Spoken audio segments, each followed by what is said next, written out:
that, well, the first thing I wanted to do is share, Sherry sent me some of her artwork that ties into what we talked about last week, which is the feeling of movement in art. So I wanted to show you one of her pieces. And then today we are going to talk about, depth and space, the principle of depth and space in a work of art. And I have a bunch of work that I think this time I'll quickly go through examples of work that shows you depth and space, and we'll point out the way the elements are used to create this. All right, make sure we are recording. Okay, so I'm going to share my screen, and let's work first. Let me first show you Cherry's lovely piece, which I don't remember what it's called. It's Dancing with the Storm. No, this one is Romance. Okay, sorry, Romance. I mix them up, which I do often, so thank you for the correction. All right, so, I recognized it. Good. So when we are looking at this piece, there is a lovely feeling of movement. Most obviously with the swirls that go in and out and around the musical instruments. Those are lines and shapes that are transparent, and they overlap the main representational images. And they are like visual physical representations of movement. They lead the eye around the work. There's also the lines that you see, this diagonal line as the strings go over the bridge. That creates a sense of movement. All these curved shapes in the violin, which is beautifully rendered, by the way, are swirls and textures and shapes and lines that carry your eye in and around the piece. So it's a lovely example of movement in a work of art. It's interesting that the piano keys, as they line up, kind of hold, they're very regular compared to all the other irregular shapes in here. As far as shapes go, there's the repetition of those keys that are the same size and the same distance and the same spacing. So since they're so regular, they create kind of a bar across the top. It's an open bar though, so it lets the eye travel up and down, but it also holds everything a little bit still, which is a lovely balance to the piece. Okay, well done, Sherry. Thank you for sharing that with us. You're welcome, thank you. All right, so depth and space, as we work through the thing. Sorry, I'm trying to, if you all see that you're not muted, if you would mute yourself now, that would be great. So let's look at several works of art and talk about depth and space in a work of art. Let's start with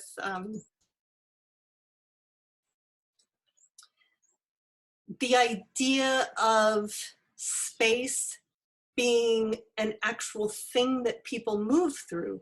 Architecture and public sculpture sometimes, like this example, it's a Picasso in Chicago, I believe, in a square of an office building in a public space, and it's a work of art that people actually move through.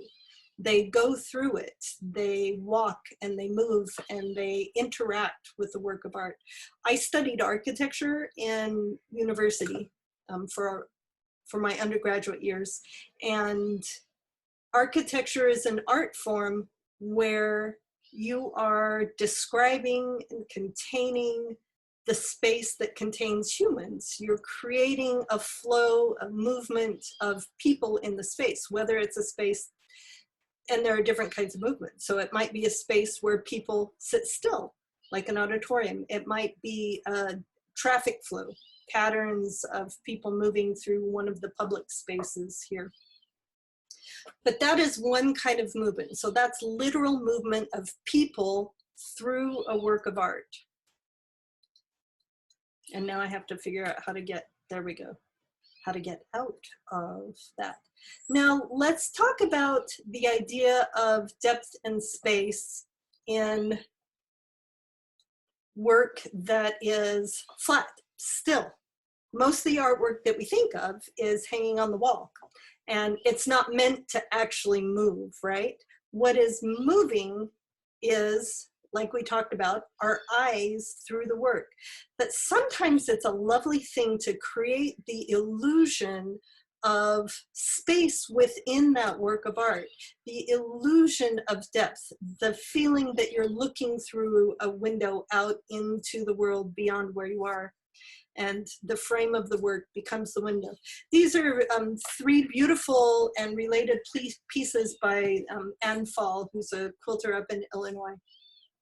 And she uses different tricks, different ways to arrange the elements to create the idea of depth and space. This isn't like some of the paintings we'll look at later that literally want to give you the idea of perspective and depth and space. This is the idea of it. If we look at A Brighter Day on the left, one of the things that you can do, the way you arrange elements to create the idea of depth, the illusion of depth in a flat plane, is to Lyra, have overlapping shapes.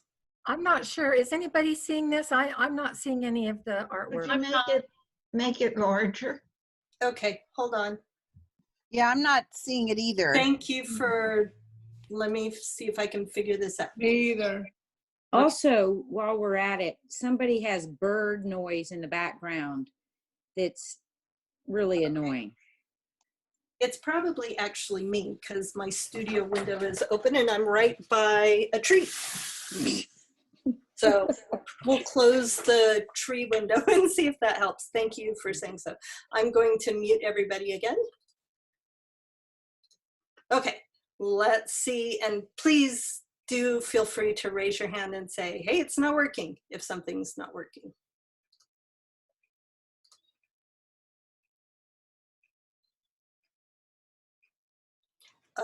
Just a second. I don't know if you could see that, but I could not. So I need to be able to see it. Share screen. Let's just go down here. We'll just do it the way I know how to do it and make it work from there. So thank you for your patience with working out the tech.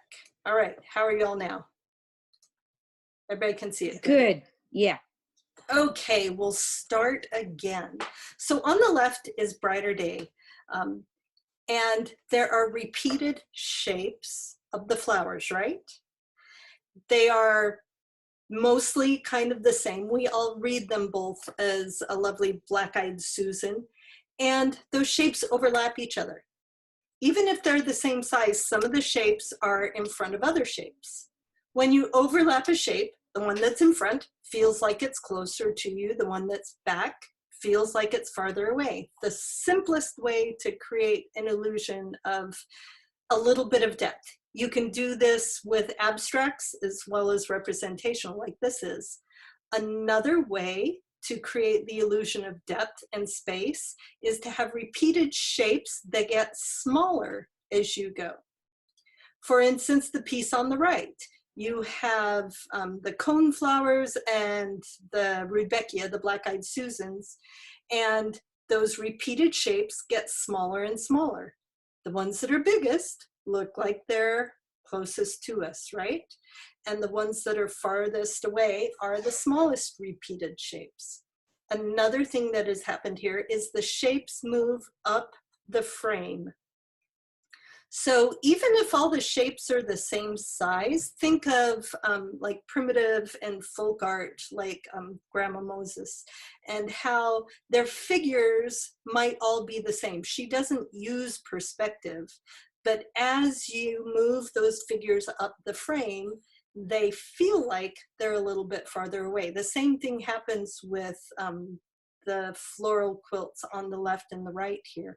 As you move up the frame, it feels like it's farther away. Why is that? One of the reasons that is because if you think about it, if you're outside and you're looking at the horizon, the things that are closest to you, the very, very closest to you, are right down by your feet. So as you lift your eyes, you have to lift your eyes farther to see the horizon, unless there's a big tree or something standing right in front of you. But you get the idea.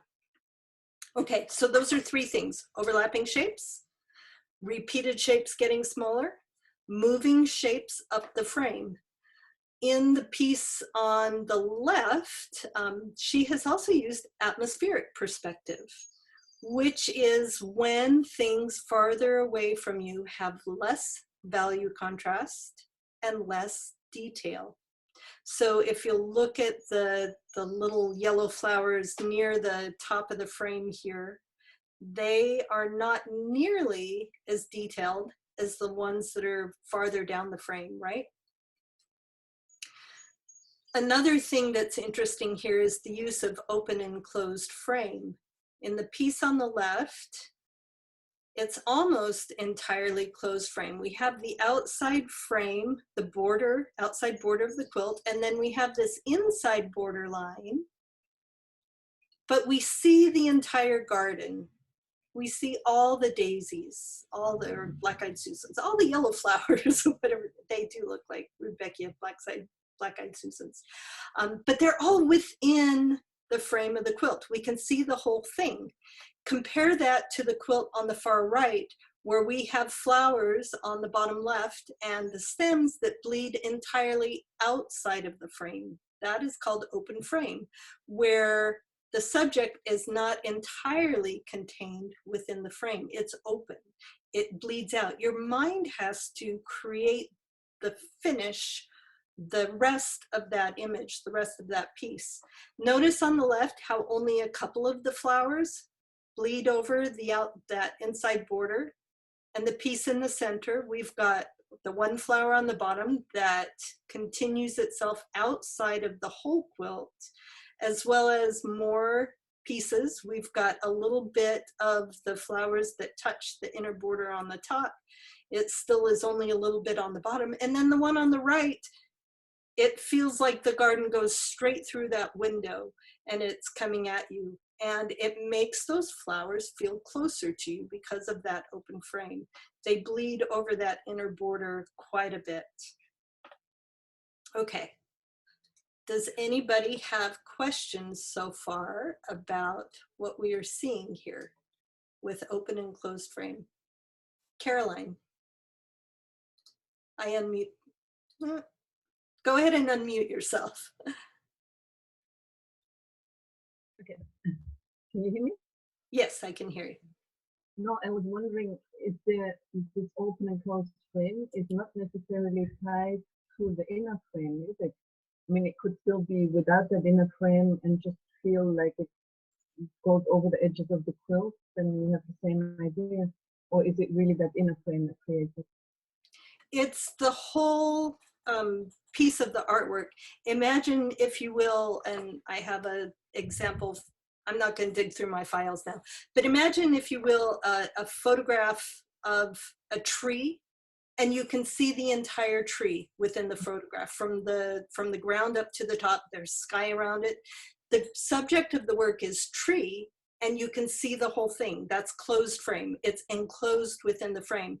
But imagine the same artwork, but you're standing right next to the tree. The frame is the same size, but you only see part of the trunk. Right, I understand, but I mean, in that image with the flowers, you had that internal screen, internal border. Mm-hmm. I mean, that really, okay, it emphasizes it, but it's not necessary. It could just be all over the quilt without having this inner border. You would still have the same effect of an open frame, right? Right. It kind of emphasizes, re-emphasizes the open and the closed, and it gives it that extra feeling of depth. Yeah. All right, let's pull this one up and have it be a little bit larger. So this is actually a very small piece, and it just gives you a very clear example of many of the different ways to create the illusion of depth and space. First of all, we have repeated shapes. They're overlapping, so of course the ones that you can see more of are in the front, and as they overlap, they feel like they're farther and farther away. The shapes are repeated, but they get smaller and smaller. So as they get smaller, they feel like they are farther away. They also, forgot what I was going to say. In this case, there is also the use of perspective and a vanishing point. If you followed the line of the top of the trees, the bottom of the trees, this path, there would be a vanishing point somewhere outside of the frame where all those lines would converge on a horizon. And that is the use of perspective. We'll look at other artworks that contain perspective as well. Oh, the thing I was going to say is those repeated shapes rise up through the frame. This trunk is down at the bottom of the frame. The one farthest away from you is at the top of the frame. Another thing happening is value contrast decreases the farther away it feels from you. All right, so let's look at some more examples of something like that. So Rudy Party by Gustav Caillobet. I'm sure I completely slaughtered that name. Is a well-known work of art, and it uses perspective. Look how these lines on the tops of the buildings and the streets point toward the horizon. This is the first piece I showed you would probably be 1 point perspective. This is 2 or 3 or multiple point perspectives, as you have a center here, and from there lines go in both directions along the building to a vanishing point, multiple vanishing points. You also have repeated shapes, the umbrellas, the humans. They're larger at the bottom of the frame. They're smaller as you go up the frame. The smaller shapes look farther and farther and farther away, don't they? You also have atmospheric perspective. Look how much value contrast there is in the couple right at the front. And look at how much detail you can see. Now look at the people as they get farther and farther away, especially way back at the end of the street here. There's hardly any value contrast between the people and the building next to them. And there's almost no detail. You have enough detail that you know they're people. They're a repeated shape throughout the piece, so your brain knows what those are, but they feel like they're farther away from you. 1, going up the frame. 2, a repeated shape getting smaller and smaller. 3, atmospheric perspective. 4, 2 point perspective. It's kind of like an architectural thing when you draw the lines to meet at a horizon. All right, do you all understand what's going on here with perspective and how depth is created through this? I see heads nodding, that's good. I have a question. This is Ellen. Hi, Ellen. On those streets where there's reflection of the water and then shadows, is that got to do with depth, those elements? It gives you a little bit of the idea of depth. It's more about, when you have shadows, it's more about light source and creating a feeling of realism. You can tell that the light source is on the other side at the back of the frame, even though it's very soft. You don't see any really hard shadows anywhere here, but you do see those reflections and those shadows in the water, and that's more about creating a feeling of reality. If you really want to get good at representation, you need to figure out, and representation is creating an image that is a picture of something else, right? Whether it's photorealistic or whether it's somewhat abstracted, if you want to create a scene that feels believable, whether it's abstract or not, you need to understand light sourcing. Right. Thank you. Yeah, you need to do that. And if, hold on just 1 second. I have my favorite book here. And let me stop sharing so that you'll see me. This is my favorite book. If you really want to learn about realism and about light, it's by, sorry, I was covering that up, that hand, James Gurney. He's one of my very favorite artist illustrators. I don't know if you guys had kids and read these, but all the Dinotopia books, he's the one that did those. We spent hundreds of hours looking through his fabulous books. And his, let me see if I can get to where you can see his name, James Gurney. He also has a fabulous and extremely educational blog about, he teaches a lot about how he creates his work. That was a little side thing. All right. Do any of you have any questions so far about depth and space? Good. How about let's look at an abstract, which means I have to share my screen again. Okay. I love this one. One of Betty Busby's op art quilts. She does fantastic work of many different kinds, but this is such a fabulous illustration of creating the illusion of depth, creating the illusion of a real space on a flat plane. And it's an abstract. It's not really a picture of something else. But who can name some of the ways that the elements are used here to create the illusion of depth? Casey, unmute yourself and tell us.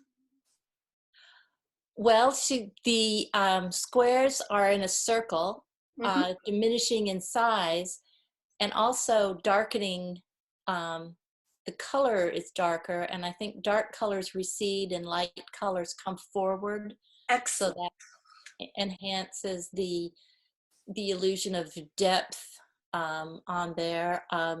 Very good. Let's stop there for a second and we'll point out what you're talking about. So this is a piece made of lots of squares, right? Notice on the outside corner, you can barely see it, but there are squares here and there's no value contrast and they're very bright. So it feels like, because there's no value contrast here, that they're kind of flat and that's where the light is. And then as you get into the checkerboard, the squares get smaller and smaller concentrically. Also, what you were talking about is value contrast. There's less and less value contrast till it's very dark down on the bottom. So you feel like you're going down a hole. This is part of what we were, it's another aspect of using light, which is really value. Value is how much light or dark is in a piece. Darker values, it's not the case 100% of the time, but darker values often feel like they're receding from us because that's where the shadows are. That's where the hole is. If you look up in the sky, it's really bright up there because that's where the sun is, and down low below the ground is a hole and it's dark down there because the sun doesn't reach the bottom. So you're absolutely right, Casey. The higher the value, the brighter the light, the closer to you it often appears, and the darker is often farther away. This is a really good way to use value. And as you look at the undulating starfish shape, often these areas where there is darker value in those reds are areas where it feels like it's undulating farther away. Does anybody else want to name another element that feels like, that is contributing to the illusion of depth and space here? Anybody think of one? We've talked about shape and value. Well, this is Ellen. Go, Ellen. So this is an open frame, I think. I mean, the parts don't go off the piece, but those tentacle things go further out. It's a little bit of both, isn't it? So we have the whole frame of the entire piece, the outside edge, and these elements don't escape that, right? Right. But we have that first outside border, and the starfish element does escape that. So it's a little bit of both. It's verging on open frame, but not really. It's mostly closed frame, I think. Anybody else? Line, the circles, and the lines of the star, looks like a starfish. So line has a lot to do. The circles get smaller as the line gets, the circle line goes. Right. So this would be a kind of perspective, which in drafting we would call bird's eye view. And in this case, straight up bird's eye view, we're looking straight down into a hole. So all of those lines in the checkerboard are going to meet at the center because we're straight above them. We could move the center line off to the side and have all the lines go down there, and we would feel like we were off to the side. Now my mind is on children's illustrators. Mark Teague, Teague, is another one of my favorite children's book illustrators, and he uses the most fabulous perspectives, both bird's eye and worm's eye views when he draws his pieces, which are, if you have grandkids, you have to find Sweet Dream Pie and The Flying Dragon Room, two of my favorite kids books ever. And then look at the perspective. Look how he creates depth and space. That's a good excuse for collecting children's books, right? I adore children's illustrated books. Does anybody have any more questions or things to say about this piece before we close it out? All right. This is Karen. Oh, Karen? Did we mention the size, that the size of all those blocks get smaller and smaller? Right. Repeated shapes that get smaller and smaller. Yes, that's excellent. That is shape, that's line, that's value. Pattern, kind of texture. We see the pattern bigger around the outside edge and the pattern of those checks smaller as they go inside. Good. Good. Caroline, yeah, it does feel a little bit to me like it's got a hole in the stomach. It does have a hole in the center because of that darkness, which is so much fun to look at. This is a Faith Ringgold piece, which is more in the folk art kind of primitive vein. And you notice all her people, all the blankets are kind of the same size. She does not use perspective really at all, but we still get the idea that the figures down at the bottom are closest to us, and as you go up toward the horizon, just moving those figures up the frame between that and just overlapping shapes, we get the idea that some of those people are closer to us than others. So this is just a really quick example of how you don't have to have perfect perspective. You don't have to have, there's no change in value contrast, so atmospheric perspective is not used here, but you can still give the idea of depth and space. Any questions about this one? I love her work. Of course, I have not included any work here that I don't love. Here's a fabulous kind of abstract houses piece. And there's no perspective here. They're abstracted partly, but just look how overlapping those shapes. You've got a blue house behind the pink and the orange house, and the purple house is behind the orange and the brown house. So they're farther away from us. So that's just a really quick example of how just overlapping the shapes. And they are, I guess, a little bit farther up the plane, even though the one closest to us touches the top of the frame and none of the other ones do. So you can make it really simple, or you can make it really complex. Here's another well, actually, I don't think David Macaulay's books are entirely meant for children. I've always thought they were totally for grown-ups as well. This is one of his in-process sketches for one of his books. He does pen and ink illustrations of how things work, how things are built. He's got one called Castle, a book called Cathedral. They're, again, so many of my favorite books.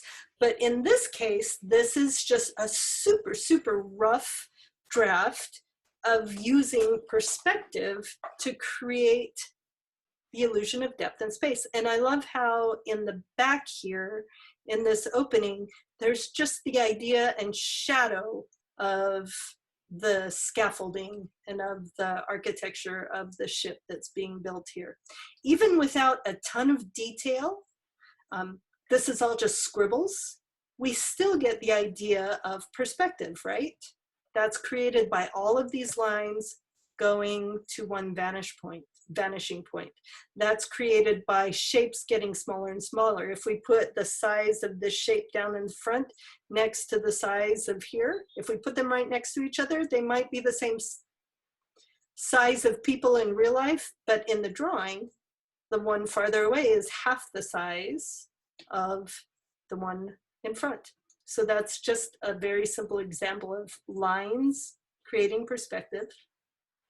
Atmospheric perspective, where there's very little detail and value contrast up here in the far away distance, and how repeated shapes that are smaller and smaller in size create the feeling of depth in space. Any questions on that one?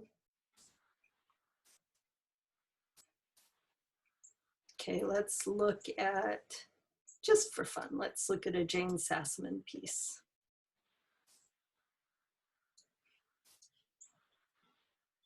No, sorry, it's taking so long. Okay, can you all see that? Who wants to start with one element that creates the illusion of depth? I would. Sherry? Yes. Okay, talk about one element. Line. Okay, tell me about line. Describe line and how it creates the idea of depth and space. By the circles, the radiating circles, you give the impression of going deeper into the picture. Because those lines get closer and closer together as they go. So it's kind of shape as well. Oops, I didn't mean to move that. Kind of shape as well as it moves, a repeated circle that gets smaller and smaller, but it's just delineated with lines. All right, anybody else want to talk about a different element? Lynn, do you want to talk about shape? Okay, the shapes of the moths. The largest one is the closest, which is over here on the left-hand side. And they get smaller and they overlap. Mm-hmm. So overlapping shape, getting smaller, repeated and the shape, same, smaller. I'm sorry, go ahead. No, you continue. And the lightning bugs, I guess that's what they are. Same thing. They get smaller and smaller. Very good. Karen, do you want to talk about texture, patterning? Yes, along with color, the brighter colors are in front. But the texture, it's very dense in certain areas on the moths that are close by. And then the sky, the texture is not as dense. So to me, it's, it's fading back. Mm-hmm. Getting farther and farther away from them. Very good. Nancy, why don't you talk about value?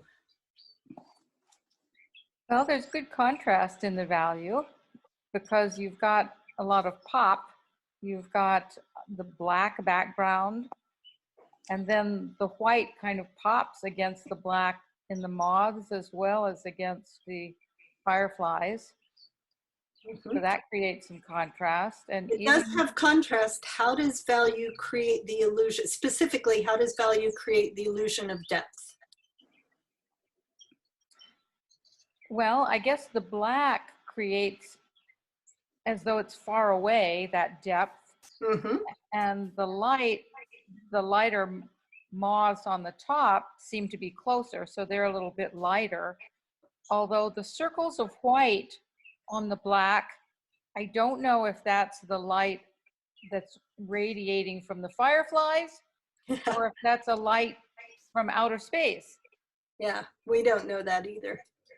We'd have to ask Jen. How about Susan? Why don't you talk about contrast in value within each of the creatures? Okay. Contrast within Value contrast. value contrast. Like, for instance, describe the value contrast in the big moths. Right. So we have the body of the moth is very dark, and the wings have lighter details. Details. Yeah, many details. So compare that. So we have high value contrast here in the front moths with a lot of detail. Now look at the moths or the fireflies inside the white circles.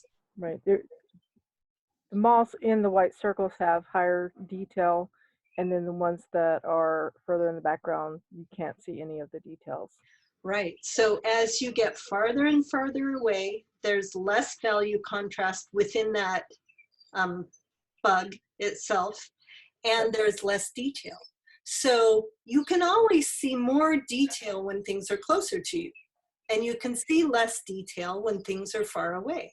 So that description of detail, that showing more value contrast and more detail, will make a thing feel like it's closer to you in the frame. Very good. Does anybody else have comments or questions about this piece before I close it? Okay. We'll look at one more. Let's look at another photorealistic piece.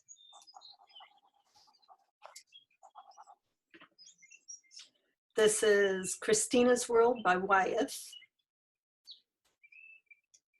Who wants to, let's have Caroline. Do you want to talk about shape and how it's creating the idea of that? Yes? No? Caroline? Sorry, I thought the girl in the foreground seems very large if you would take it in comparison to the house. So the fact that the house seems further away also because of the size of it being so small, I think in comparison, and the fact that it's higher, but as far as the shape is concerned, I think it's more with the size. Very good. Very good. Your sound quality is really fuzzy here, but what I think I heard you saying is the size of the shape. You've got the woman in the front who's very large, picks up more if you like measured her area in the frame, would take up more space than the painting, which is farther up in the back. Okay. I muted everybody again, I think, so that we can all hear each other. So the size of those buildings are very small. If we put that building down by the woman, it would look like a toy, a doll's house. But because it's smaller, it looks like it's farther away. Who hasn't had a chance to talk yet? Unmute yourself and talk if you want to. Anna?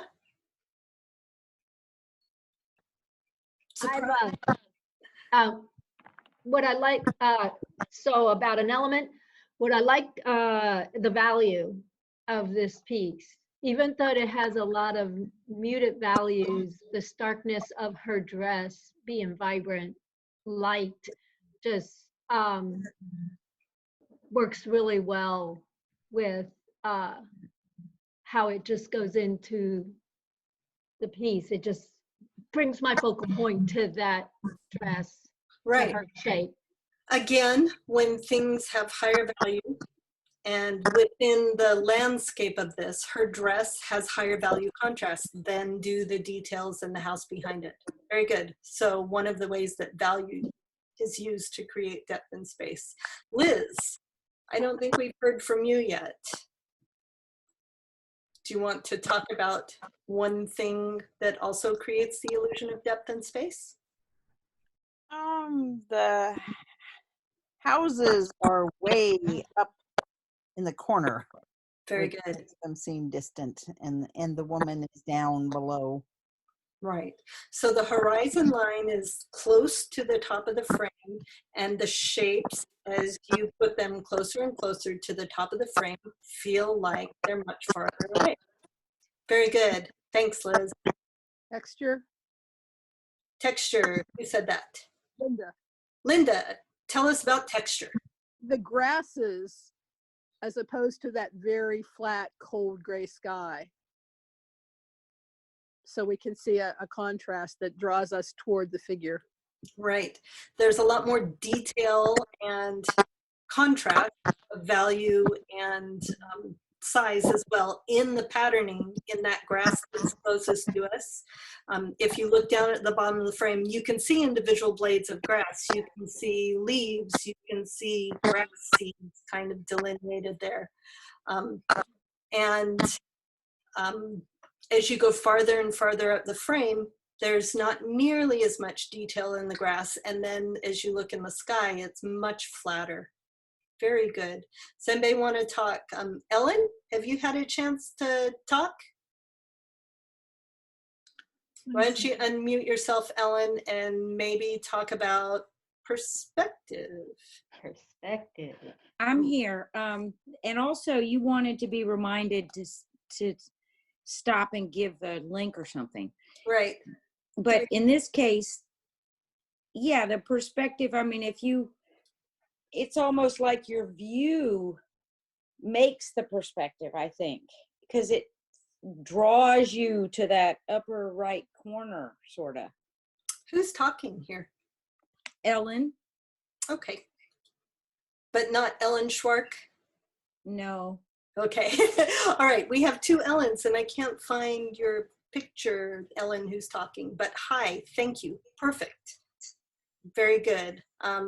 Ellen Schwark, do you want to take a turn? And is there anything else that you want to mention that creates the feeling of depth and space here? The use of line. Describe the line that's creating that. To me, it's a diagonal line, and a diagonal line is very dynamic. It sort of pulls you into the picture. So it starts with the larger figure at the bottom left, and then it pulls you up towards the top right. Very good. And also there's ruts in the grass that create a path on this upper left, and they get closer. It's really hard to see, but they get closer together over the horizon. Yeah. And that's a use of perspective.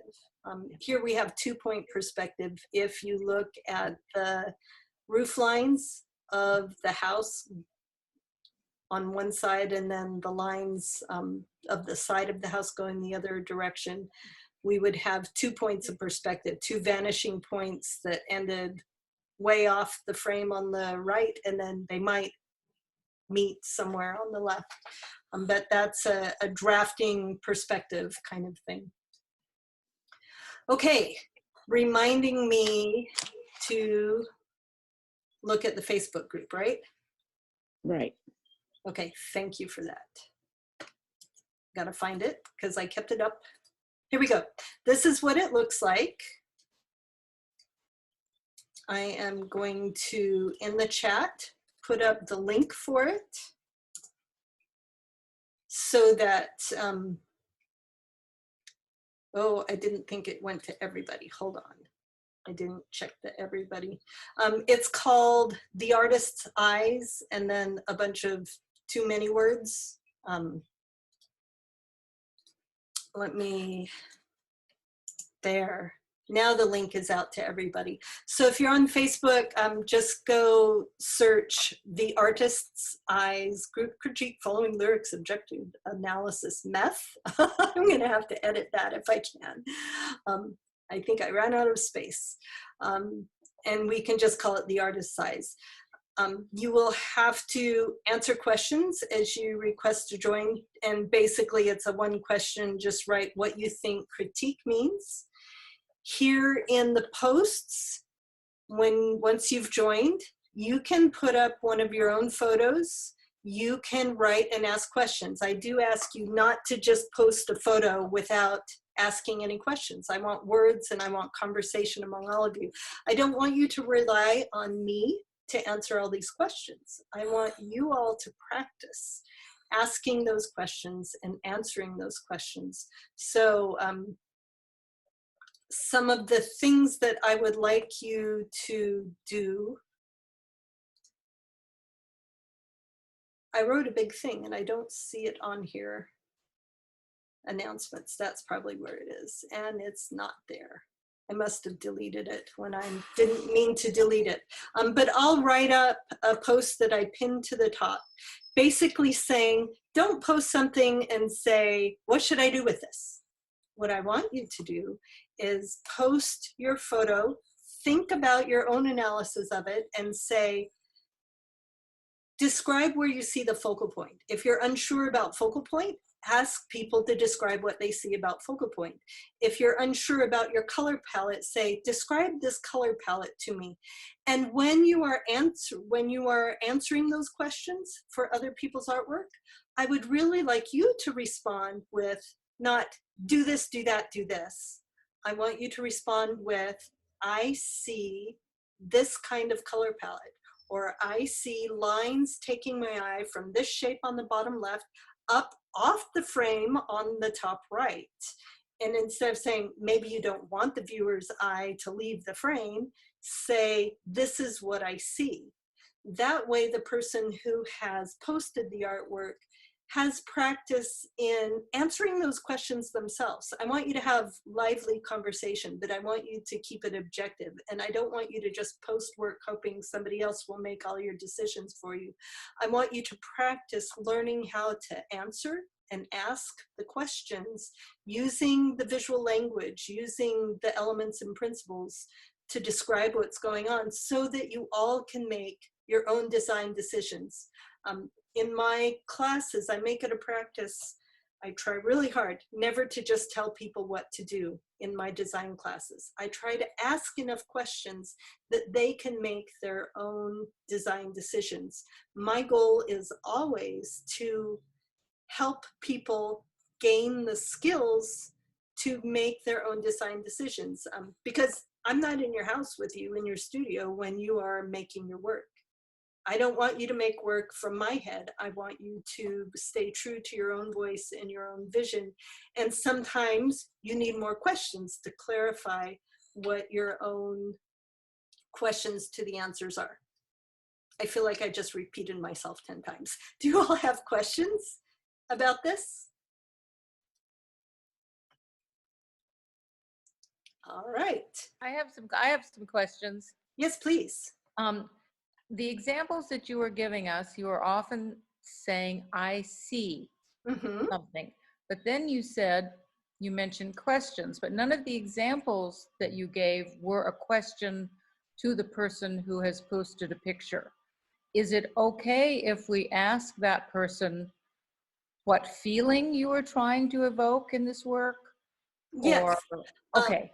I try to keep it objective analysis first, and then ask questions about feelings are all well and good, and they are a huge part. I mean, that's what we do when we're creating work, right? We're communicating heart to heart through our eyes with our visual work. But they're very individual. Right. And so I want you to be careful when you say, what do you feel when you see this, to not place limitations or expectations on the way somebody else interacts with your work. I want right. to So I be open think to that. part of the critique, so to speak, is not just to give thumbs up to everything that the person has done, but to have them see their piece a little bit more objectively so that their mind can open up. I know that when you create a piece, your mind is so involved in it, you can't see other possibilities. Right. So I wondered, what are the ways to say, like if the person says, I wanted this to be a very organic piece, and then I might say, I don't see the organic perspective. I only see it in the top left corner where the leaf grows out of the flower, but everything else is a singular piece unto itself with no relationship to other pieces. One way you can say this, instead of saying, I don't see it, just describe what you do see. See, you can say, I see geometric shapes that are not connected. Okay. My eye skips from one place to the other. If you keep your language instead of I, instead of saying I feel or I do or I don't, just say, just describe the elements and the principles. And that often answers that question and helps somebody to see something more clearly. Because I totally get what you mean by we don't see what's actually going on when we're so involved in the piece. Right. Okay, that's helpful. Yeah. Thank you. And this will practice. I will try as hard as I can to remember to pop in and out of the group and kind of moderate and guide the discussions. And it takes practice. And I'm hoping that you all really gain this practice and gain this skill and support and work with each other here. And then as new people come in, you will be the experienced ones who help guide and support other people. So this is a thing that I hope expands outward and, you know, let's spread the love of the objective critique process and keep it emotionally safe and good. And it will be moderated if there's, you know, there's going to be no mean stuff here. There's going to be no discussion really outside of work. Analyzing art here. I want it to be a very, very safe space for that. And I will warn people if it gets off topic and reserve the right to just boot people out if stuff like that happens. But like I said, you have to join it. I have to admit you have to answer the question. And the only place I'm giving the link to it is in these discussion groups. All right, any other questions? This is on your Facebook? Nope. The link, if you click on chat in the Zoom meeting that we're in right now, the link is there. Copy and paste that link, or go in Facebook and search for Artist Eyes and request to join. All right. Happy birthday. Your birthday is Saturday? Sometime this weekend. I have no idea. 21? I am. I'm going to be 21 again. Happy birthday. Yeah, birthday. No, I own my age. I'm 52 or 3 now. I don't know. I like it though. I like my age. It's good. So thank you all for joining me today. It's been fabulous. So stay safe, stay well, have peace, and make art, my friends. Thank you. Thank you. Thank you. Thank you. Goodbye, everybody. Goodbye. Bye.